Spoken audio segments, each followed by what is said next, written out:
Dun dun dun dun. I have an announcement. Your glorious king needs to say something. He has a question. I'm asking you right now. Is the Hypebeast era of fashion finally over? I want you to close your eyes. Yes, imagine a world where these Hypebeasts no longer control the sneaker trends. They don't run the game, and it's actually in control of you now. You, the people, can decide what is popular and what is lame. This ain't 2016 anymore, big bro. You can't put on a Supreme jacket and a big old logo on your chest and call yourself fashionable. You can't wear overpriced off-white sneakers on your feet with a little zip tie and call yourself him. Swag is not determined by who has the most expensive fit anymore, and you should be happy. In those times, things were different. It's not that type of game anymore. I mean, people are out here buying Supreme bricks. Literal Supreme bricks. And you know what's funny now? Now all those overpriced clothing and sneakers you own are now bricks because you can't resell them for as much money as you did back in the day. This game has changed completely. In today's video, I really want to take a second to highlight the fact of how people transition from the way. In today's video, I really want to highlight why people are gravitating away from Hypebeast fashion and making more smart purchasing decisions. There's a shift that took place this year to simple aesthetics. You see these lovely little things here. They're the source and the heartbeat of this new movement. It is literally the sneakers that people are footstepping in out of the Hypebeast game. New Balance and Daz sneakers are really saving things nowadays, and I'm gonna make an even bolder claim. This sneaker right here is the crown jewel of the anti-Hypebeast movement that's taking place right now in front of your eyes. People are actually willing to walk Walmart Avias over off-white Jordan Chicagos because these sneakers are more affordable, they're easy to get, and you can always have access to them. And the most important thing, people aren't scalping these up and buying millions of pairs and then reselling them like there's something exclusive. No, there's actually a fair chance to get your hands on these bad boys right here. Seriously, in today's era, you can walk out with the Walmart Avias and not a single person will judge you. They'll actually probably respect you more because you aren't so obsessed with fashion and validation. If you can even say dressing up like a Hypebeast is even fashion of itself. Why is this happening? Because people are maturing. I think finally the generation before us is starting to grow up a little bit. Why is this happening? Because people are maturing and they can't spend as much money on sneakers as they once did. People are wisening up and taking lessons from their OGs. Appreciate things for the art, not necessarily the monetary value. I mean, let's be real. Most of these Hypebeasts moved on to Pokemon cards anyway. They're not really that ingrained in the game anymore. Brands like Supreme, Denim Tears, Young and Reckless, they don't hold that same value that they once had because people found out that this stuff is made in the same factory as the dupes. Yeah, there's an article, big news stories that broke out this year that suggests that these designer goods that people used to spend all their money on may be coming from the same factory as the quote-unquote fakes, and they're made for just the same price. That cheap little product that we overhype so much isn't really that valuable. I really do believe that fashion has made a shift away from the expensive to the more affordable. I think the fact that people think that a lot of these designer brands come from these dupe factories, they're not made for that much, people are starting to feel like they've been taken advantage of, and even on the sneaker end of things, resellers backdoor and scalp and prevent people from having a fair chance of getting a sneaker. So really, in their eyes, there's really nothing to gain from being this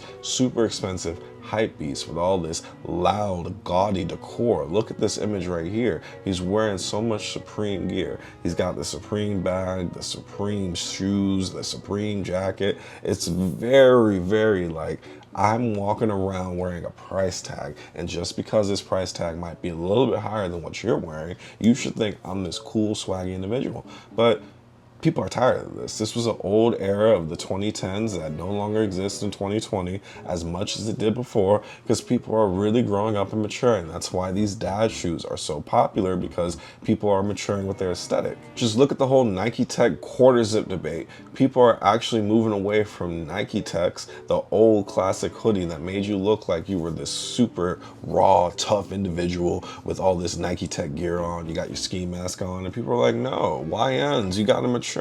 You gotta go from boys to men. Put on a quarter zip, look like a real classy gentleman. Quarter zip probably costs maybe what, $45? Nike Tech probably costs $90, and you gotta get the whole set. These things are just a part of the shift that we're seeing in fashion. People want to wear what matches their personal aesthetic. Whatever their personal style is, that's what they're trying to improve and replicate the most. People aren't really that excited to go spend thousands of dollars on a product that costs pennies to make. Nobody's actually buying into this anymore. This whole entire idea of, let me spend triple than what the original price of the good costs. And then you find out that good itself comes from a factory where the dupes and the real things are being made for the same quality, the same price, and the materials aren't even that good. Like, what are we really overwhooping with the sneakers? And I even think with the hype sneakers and the hype products, we're not really so obsessed over the value. That is a big component of how you determine the overall like value of a sneaker, but I really think we really appreciate the aesthetic of a Travis Scott, right? It's a nice white and blue sneaker. It comes with multiple laces. It's a versatile pair of sneakers, and you can express yourself how you want. That's what really people are paying into with the whole Hypebeast trend. They're paying into that to just be them. But nowadays, there's no gatekeeper with this big old wallet that's open, sucking your money out, you know? Like, anybody can express themselves. You can get reps and express yourselves. You can get cheaper, no-name brands and express yourself. It's not that difficult. What your outfit says does more than the brand that is on it. People don't care that much. That's why smaller brands are really able to pop off and have their voices be heard more. They're able to make a scene on the fashion era because their stuff is more original. And really, what is so special about these goods anyway? The materials aren't that better. It's not like they feel more comfortable on your feet or they're gonna fix like flat feet problems. And it's not like when you put on a Supreme jacket, it has all this protection and warmth and things that you would look for in a jacket. It's just a plain old zip up. And people were spending thousands of dollars back in 2016 on plain zip ups. People really wanted to have the Supreme, the Essentials, the loud logos, the big old outfits, anything just to draw in the attention and the validation, like we're milking it. This type of style doesn't exist anymore. The real skinny pants, the off-whites, this is the true definition of a hype beast. They're few and far between nowadays. The sneaker game has collapsed on itself with the fall of cool kicks, that whole epidemic, right? With the fact that they might have been selling stolen goods, the fact that they might have been selling fake products. People are tired of being taken advantage of. People are tired of the gatekeeping. People are tired of these people, these tyrants, holding up a giant black hole for our wallets. We're no longer going to give in to those same practices. It's done. And there was nothing special about these products except for the hype. Dior Jordan 1s. You want $10,000 for those sneakers? For what reason? There's no reason at all. I have always been very frugal with how I've shopped for sneakers. That's what really attracted me to the Yeezys. The price point wasn't that bad. For a pair of foam runners, 80 bucks, it was cool, you know? And they were comfortable. It just made sense. But I wasn't able to start buying Yeezys until like 2020 because everybody was so obsessed with those pairs in 2016 because it was different. It was seen as that new hype brand. A pair of Yeezy 350 Zebras cost almost $1,600 back in 2016. But even these shoes prove that companies are willing just to release what people want versus having these super expensive sneakers that only a small group of people buy. It was a couple of re-releases that really brought the price of the sneaker down. When a sneaker becomes more accessible, it becomes less valuable, and therefore it's seen as something that isn't that hype anymore. And that exclusivity train was the heart of the hype beast movement. And the one thing a lot of people didn't like about this whole hype beast type of fashion is the fact that you needed multiple pieces to complete one outfit. I have to buy the hoodie, I gotta buy the pants, I gotta buy the shirt, and you know I gotta have the shoes to match just to advertise your brand. Like, bro, sponsor me. Give me a couple $100.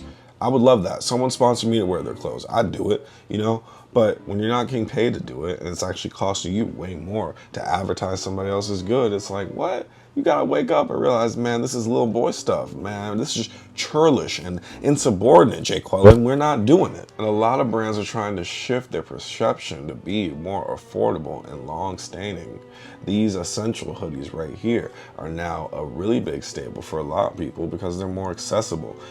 Once again, back in the 2010s, these things right here would sell for $500+. It's not even happening anymore. People are okay with wearing regular old hoodies that don't have logos and big brands on them just because it's cheaper and you can wear it more often. And it's hard to say that the hype beast movement is entirely dead because sneaker reselling still exists. People are still able to flip sneakers for an exorbitant amount of price, but the fact that a lot of people are waking up and no longer contributing to this anymore says a lot. You know, there's news stories and videos coming out every day saying that the sneaker game is dead, that sneaker reselling is done, because it seems like more sneakers are re-releasing, and the fact that a lot of sneakers are quote unquote bricks now and they're not selling out that quickly, people feel like these products are no longer viable and easy flips. And good riddance. And to all those people scouring thrift stores trying to make a quick buck, you need to be gone too, dog. Everybody that's out there buying up a bunch of easy brands from the thrift stores and reselling them for way more than what they're worth, it kind of says like, look, I see where the trend is going. A lot of these resellers do see where the trend is going. They're going towards the cheaper goods, the thrift stores with low-key finds. People may throw something away that is a very hype brand. People may just be out here buying things with no labels on them that look classy, look good. You can clean it up and make it look like a hype piece of item. And it's really important to understand the psychology behind this whole Hypebeast movement. It's all about validation. It's all about being him or her, or they or them, that one iconic person who can put anything on and make it look the shit. I go back to the Hypebeast outfits, right? They were built upon having these big, old, loud statements. People don't do that anymore. They want something a little more calm, a little bit more relaxed, and definitely a little bit more affordable. People really don't care where you get your stuff from nowadays. You can shop on Shein and get it from the thrift store. Heck, it can even be a rep. People will compliment you, praise you all day, and they move on with their life. And you gotta give a lot of credit to New Balances. New Balances really set this whole entire trend of like, hey, these are affordable sneakers that look futuristic, but they also look very classic. They have so many different models that you can kind of just find your own vibe with. They don't cost that much. They come in a lot of great colorways, and they were able to push this new generation forward. You don't have to keep buying these Jordans and Nikes in order to make a good fit.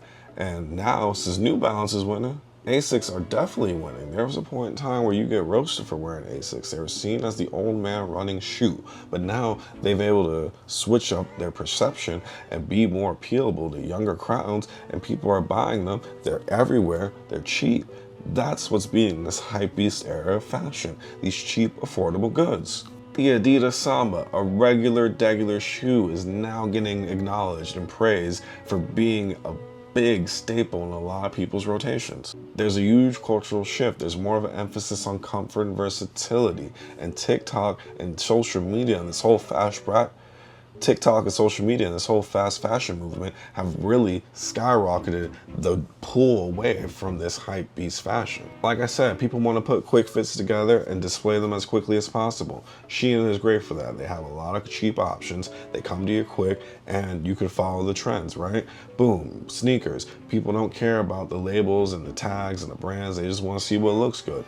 TikTok and social media have really created this platform in which people feel a little more comfortable dressing different and styling different and being a little bit more calm for a cheaper price. The fashion game is no longer being controlled by a couple of gatekeepers. And replica sneakers have played a big part in all of this too. The fact that they've gotten better, they look one for one, they're cheaper, it's really putting a big stain on those old sneakers of the past that were super hype. Because guess what? Someone can get a pair of off-white Jordan 1s, fake, and they spend less than a fraction of the cost for the same sneaker to get the same outfits going. People make dupes of all sorts of brands, but some of them rock the cool sneakers and then they make their own fits up with their own designs, or they find stuff out of Goodwill and put that together and make it a fit. I mean, especially when you realize that it costs maybe $10 to make most of these goods, it just makes more sense. And the secondhand market is really booming right now too, because people